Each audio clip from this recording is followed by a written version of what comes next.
एक बार एक ऋषि ने सोचा कि लोग गंगा में पाप धोने जाते हैं, तो इसका मतलब हुआ कि सारे पाप गंगा में समा गए और गंगा भी पापी हो गई। अब ये जानने के लिए ऋषि ने तपस्या की कि पाप कहाँ जाते हैं। तपस्या करने के बाद देवता प्रकट हुए। ऋषि ने पूछा कि भगवान, जो पाप गंगा में धोया जाता है वो पाप कहाँ जाता है। भगवान ने कहा कि चलो गंगा से ही पूछते हैं।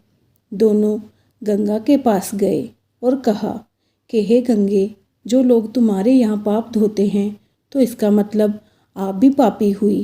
गंगा ने कहा, मैं क्यों पापी हुई, मैं तो सारे पापों को ले जाकर समुंदर को अर्पित कर देती हूँ। अब वे लोग समुंदर के पास गए। हे सागर, गंगा जो पाप आपको अर्पित कर देती है तो इसका मतलब आप भी पापी हुए।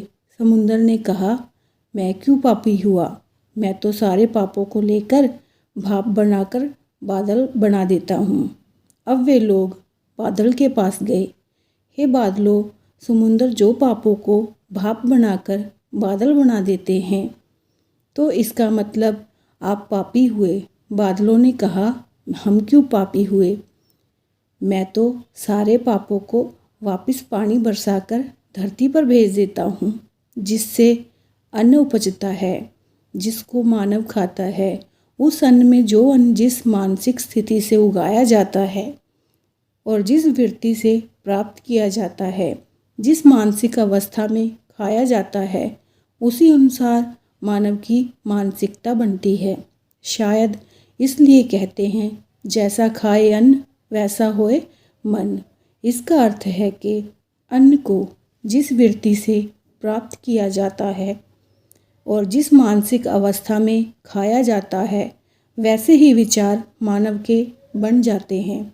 इसलिए सदैव भोजन शांत अवस्था में पूर्ण रुचि के साथ करना चाहिए और कम से कम अन्न जिस धन से खरीदा जाए वह धन भी मेहनत का होना चाहिए। स्वयं को जाने बिना नहीं मरूंगा, बस यही एक संकल्प ले और कोई संकल्प नहीं।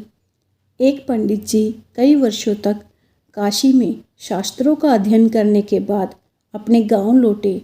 गांव के किसान ने उनसे पूछा, पंडित जी, आप हमें ये बताइए कि पाप का गुरु कौन है।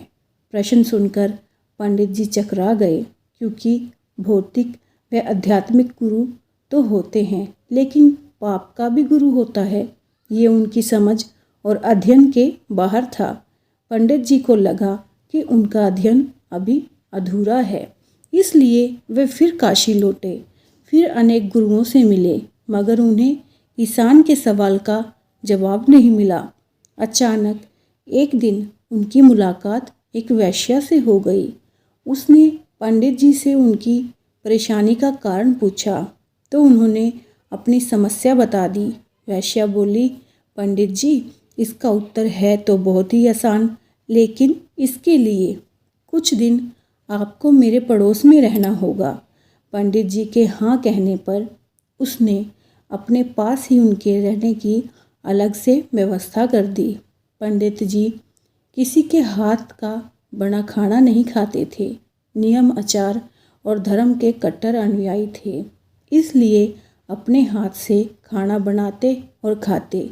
इस प्रकार से कुछ दिन बड़े आराम से बीते, लेकिन सवाल का जवाब अभी भी नहीं मिला। एक दिन वैश्या बोली, पंडित जी, आपको बहुत तकलीफ़ होती है खाना बनाने में, यहाँ देखने वाला तो और कोई नहीं है। आप कहें तो मैं नहा धोकर आपके लिए कुछ भोजन तैयार कर दिया करूँगी। आप मुझे ये सेवा का मौका दें तो मैं दक्षिणा में 5 स्वर्ण मुद्राएं भी प्रतिदिन दूंगी। स्वर्ण मुद्रा का नाम सुनकर पंडित जी को लोभ आ गया और साथ में पका पकाया भोजन अर्थात दोनों हाथों में लड्डू।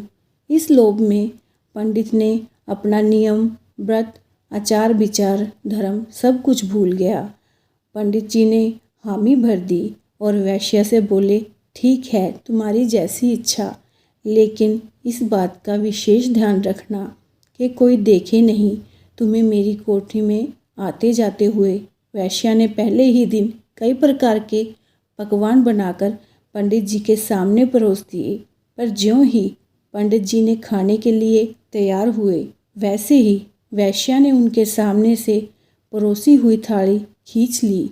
इस पर पंडित जी क्रोधित हो गए और बोले, ये क्या मजाक है। वैश्या ने कहा, ये मजाक नहीं है पंडित जी, ये तो आपके प्रश्न का उत्तर है। यहाँ आने से पहले आप भोजन तो दूर किसी के हाथ का पानी भी नहीं पीते थे, मगर सोने की मुद्राओं के लोभ में आपने मेरे हाथ का बना खाना भी स्वीकार कर लिया। ये लोभ ही पाप का गुरु है।